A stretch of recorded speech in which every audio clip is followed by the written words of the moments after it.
तो भाई आज की इस वीडियो में हम हरियाणा रोडवेज में जो 400 अशोक लीलैंड की BS6 बसें आने वाली हैं उनकी बात करने वाले हैं। तो बहुत सारे लोग ये पूछते थे कि भाई हरियाणा रोडवेज में जो अशोक लीलैंड कंपनी की बसें आई हैं वो किस चैसी के ऊपर बनाई गई हैं।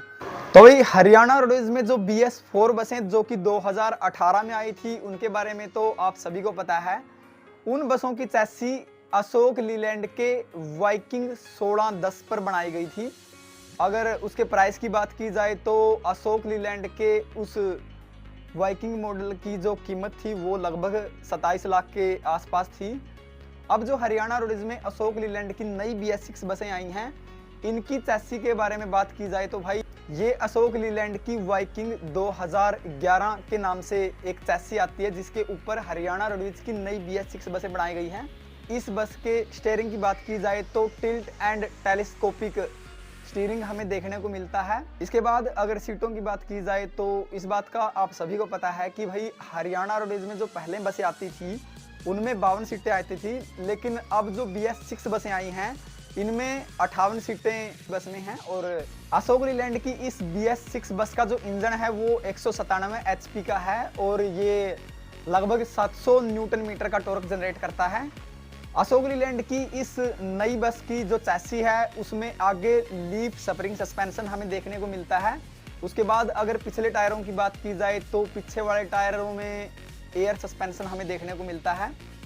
बस में 24 वोल्ट की बैटरी कनेक्टेड है। इसके साथ ही जो अल्टरनेटर है वो 100 एम्पियर का करंट जनरेट करता है। बस में जो फ्यूल टैंक है या फिर जिसे हम डीजल की टंकी बोल सकते हैं उसमें 2 वेरिएंट हैं। एक तो है 239 लीटर की टंकी हमें मिलती है और अगर हम दूसरा वेरिएंट चूज करते हैं तो 350 लीटर की टंकी भी हमें मिल जाती है उसमें।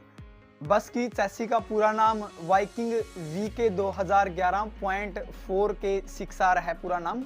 बहुत सारे लोगों को इस बारे में पता नहीं है कि भाई ये BS3, BS4, BS6 है क्या। तो BS3, BS4 जो आपने सुना है, जो शुरू वाला वर्ड है जो BS है इसका मतलब है भारत स्टेज। इसके बाद जो 3, 4 और जो 6 आप सुनते हो ये जनरेशन है। सबसे पहले अगर BS3 बसों की बात की जाए तो इन बसों से पोल्यूशन ज़्यादा होता था, इसी कारण BS4 बसें आई। बस के अंदर एक लिक्विड होता है जो कि फुहारे की सहायता से उस धुएं के ऊपर मारा जाता है जिससे कि वो जो धुआं है वो साफ होके बाहर की ओर निकल सके, जिससे कि पोल्यूशन ना हो। और जो ये अब नई BS6 बसें आई हैं इनमें और भी टेक्नोलॉजी अपग्रेड की गई है। इनमें आपने डेफ टैंक के बारे में सुना होगा। BS6 बसों में वो तो देखने को मिलेगा ही, इसके साथ ही कई सारे नोजल पाइपें लगाई होती है जिससे कि जो पोल्यूशन है वो कम हो सके। तो BS6 बसों में पोल्यूशन नामात्र के बराबर है।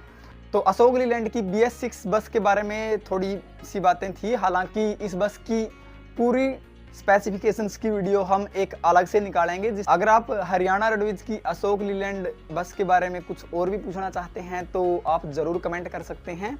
इसी के साथ ये वीडियो देखने के लिए आपका बहुत बहुत धन्यवाद। अपना समय देने के लिए आपका बहुत बहुत धन्यवाद। राम राम।